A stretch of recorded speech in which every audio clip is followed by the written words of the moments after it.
आज की इस वीडियो में मैं एक ऐसी अपकमिंग एसयूवी के बारे में बात करने वाला हूं जो कि ऑलरेडी इंडिया में बिक रही है, पर फिर भी ये एक अपकमिंग एसयूवी है। अब भाई आप लोग सोच रहे होंगे कि क्या कह रहा है ये बंदा, ऐसे कैसे हो सकता है, जो गाड़ी ऑलरेडी बिक रही है वो दोबारा लॉन्च कैसे हो सकती है। पर फिर आप ये सोच रहे होंगे कि शायद उसका कोई फेसलिफ्ट लॉन्च हो रहा होगा या फिर कोई नेक्स्ट जनरेशन, लेकिन ऐसा कुछ भी नहीं है। ये अपकमिंग एसयूवी सिर्फ आप लोगों को बेवकूफ़ बनाने के लिए लॉन्च की जा रही है, पर ऐसा कोई कंपनी क्यों करेगी? तो चलिए इसी सवाल का जवाब आज इस वीडियो में मैं आपको दूंगा। तो स्वागत है आप सभी का एक और नई वीडियो में। जिस एसयूवी की मैं बात करने वाला हूँ उसकी बात करने से पहले मैं आपको इसकी बैक स्टोरी बताना चाहूँगा कि कैसे इसी एसयूवी का जन्म हुआ। आप लोगों ने मारुति सुजुकी और टोयोटा का नाम तो सुना ही होगा। एक तरफ मारुति इंडिया में फेमस है और दूसरी तरफ टोयोटा पूरी दुनिया में। तो ऐसी दो कंपनियां एक साथ आ चुकी हैं जो कि अपनी अपनी दुनिया में फेमस हैं, क्योंकि इंडिया ही तो मारुति की दुनिया है। तो 2016 में कुछ ऐसा चमत्कार हुआ कि टोयोटा और सुजुकी मोटर कॉरपोरेशन, जो कि मारुति सुजुकी की पेरेंट कंपनी है, इन्होंने सोचा कि एक दूसरे के साथ पार्टनरशिप कर लेते हैं ताकि इंडिया जैसी इमर्जिंग ऑटोमोबाइल मार्केट में बेटर प्रोडक्ट्स लॉन्च कर सकें। ये न्यूज़ कुछ महीनों तक ऐसे ही रूमर्स बन के इंटरनेट पर इधर से उधर घूमती रही और अक्टूबर 2016 में दोनों कंपनीज ने ऑफिशियली अपनी ग्लोबल पार्टनरशिप अनाउंस कर दी। अब जबकि ये ग्लोबल पार्टनरशिप थी तो इसका असर तो मारुति सुजुकी इंडिया पर भी पड़ना था। तो फिर ये रूमर्स आने लगे कि अब इंडिया में मारुति और टोयोटा के बीच एक पार्टनरशिप होगी जिसमें हमें कुछ नए प्रोडक्ट्स देखने को मिल सकते हैं।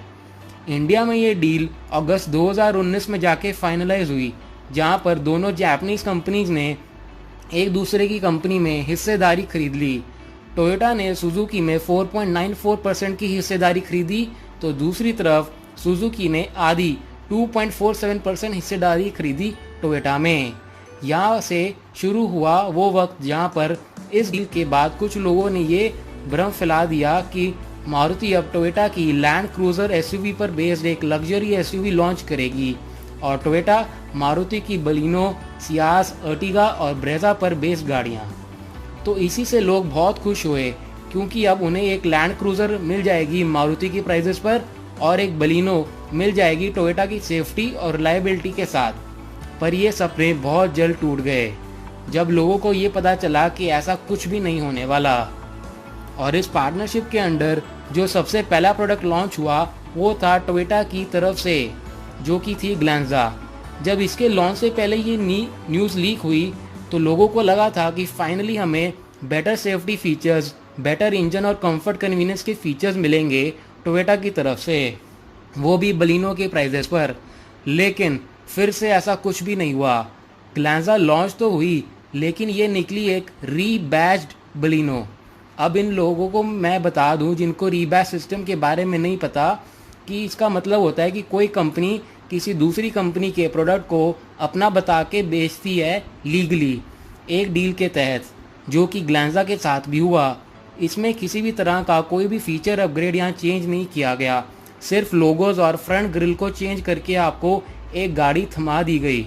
मतलब ये तो वही बात हुई कि एबीबास के जूतों पर एडिडास का लोगो लगाकर आपको बेच दिया जाए। टोयोटा की ये टेक्निक सफल भी हुई कुछ हद तक। उन्हें ग्लैंजा से सेल्स से थोड़ा बहुत तो मुनाफा हुआ ही होगा, तो फिर टोयोटा ने सोचा क्यों ना मारुति की एक और गाड़ी को ऐसे ही रीबैच करके इंडियंस को बेचा जाए।